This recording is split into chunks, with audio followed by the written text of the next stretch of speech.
আসসালামু আলাইকুম ওয়া রাহমাতুল্লাহ। নাহমাদুহু ওয়া নুসাল্লি আলা রাসূলিল কারীম। আম্মা বা'দ। কুরবানি সম্পর্কে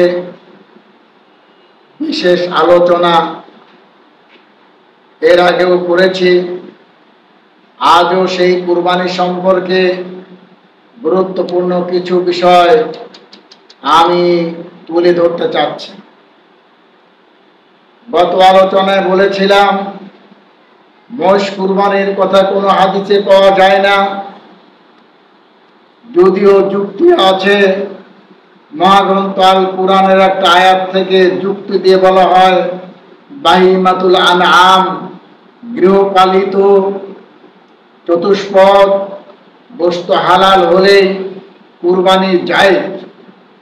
জবাবে বলেছিলাম, ওয়ামা আতাকুমুর রাসূলু ফাকুযুহু, রাসূল থেকে যেটা এসেছে সেইটা গ্রহণ করতে হবে, এটাও কোরআনের আয়াত। রাসূল থেকে মোষ কুরবানির কোনো বিধান আসে নাই, রাসূল মোষ কুরবানির নির্দেশও দেননি। এটাই হলো রাসূলের পক্ষ থেকে পাওয়া আদর্শ।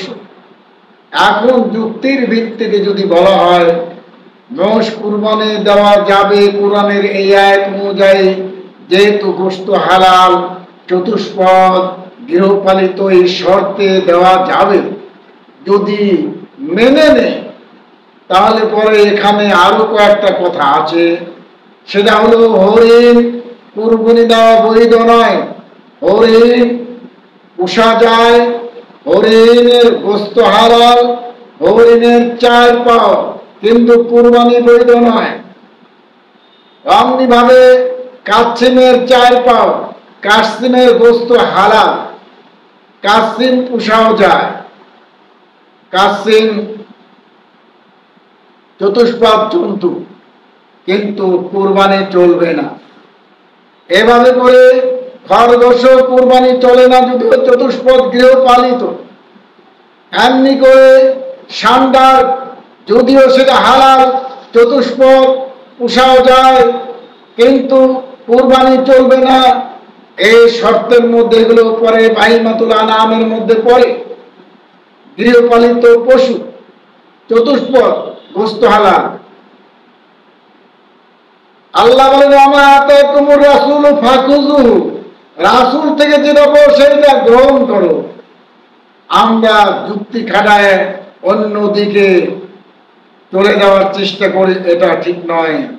তাই কবির ভাষায় বলে, যুক্তির তালে তালে সবই তো ভেজাল, ফলে দিনের বিজয় তাই জোটে না।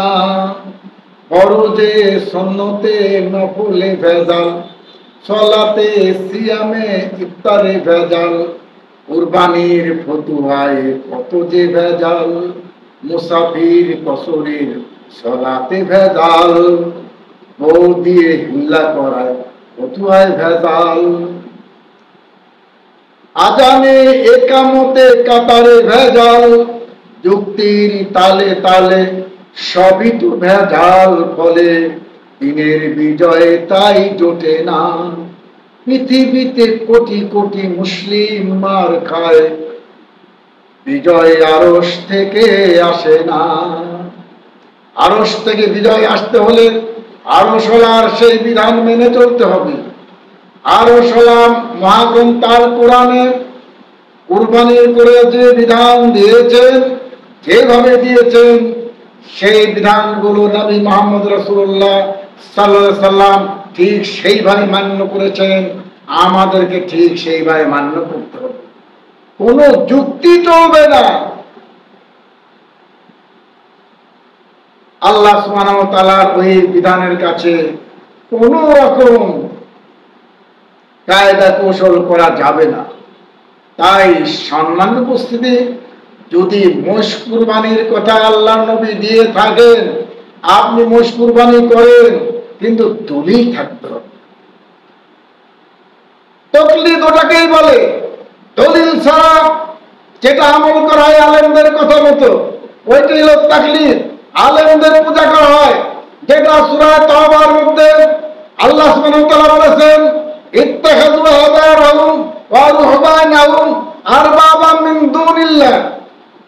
মানুষেরা আল্লাহকে বাদ দিয়ে তাদের আলেম উলামাকে আল্লাহর স্থানে বসায় নিয়েছে। আল্লাহর পক্ষ থেকে যে বিধান আসে নাই, নবী যে বিধান আমল করেন নাই, নির্দেশ দেন নাই, সেটা করতে যাওয়াই হলো মানবোচিত বিধান। মানুষকে আল্লাহর স্থানে বসায় নিয়েছে।